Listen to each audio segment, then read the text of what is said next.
So let's understand subnetting. So just to understand that, let's instead of going into the theory part, let's spin up a quick VPC and then let's discuss how subnetting happens in that. So let me go into the VPC lab here and let me start the lab.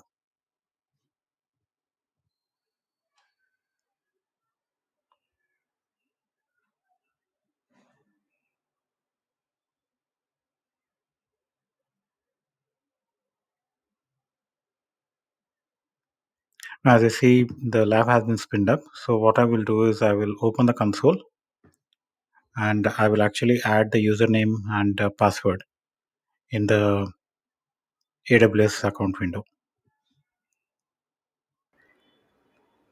So now I have actually created, I have added the username and password, and then in the account created, I'm just logging in using that.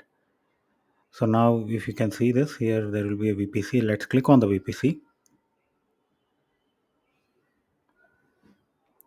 And then if you go into the VPC part and then say create VPC, let's check VPC and more. So let's create one VPC.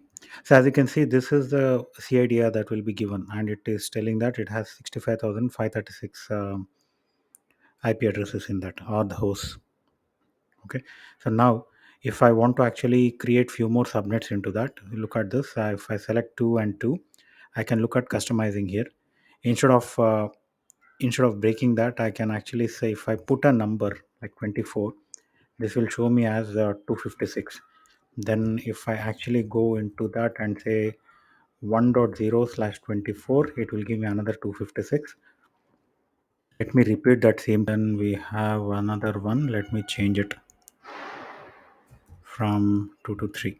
So you can look at that. I have created 4 subnets with is having 256 hosts into that. So let's create that. So the VPC gets created and the subnets gets created with those IPs. Now let's understand what we have done here with the help of a diagram. Now let's take a diagram and understand the subnetting, what we just saw. So assume that we are given 10.0.0.0. That was the CIDR that we're given with the /16 subnet mask. The way to read it is an IP address will have the network part and the host part. So /16 is the network part that was given to us. And so effectively what it means to say is out of 32 bits, 16 were taken up by network and the remaining 16 were taken up by the host. So if you do a 2 raised to 16, that is around 65,536 host bits are available.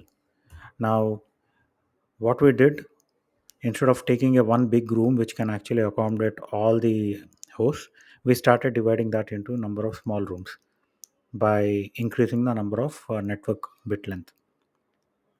So in this case, what we did was we created few rooms, 1, 2, 3, 4. You call them as subnets. And what the way we created that was instead of 16, we increased it to 24. So 16 was given to us. We can always extend the increase the number of network bits once it is given to us. So we increased it from 16 to we increased it to 24. So 32 minus 24 is 8. So many 8 host bits were remaining.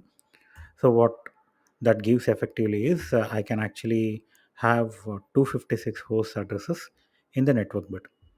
So this way, what I can do is I can start creating rooms with x being incrementing order. For example, 0, 1, 2, 3, 4, 5, 6, 7, 8. I can start creating rooms in that way. That is the subnets. So that way I will be having a better control over the number of hosts that can actually stay in a particular subnets.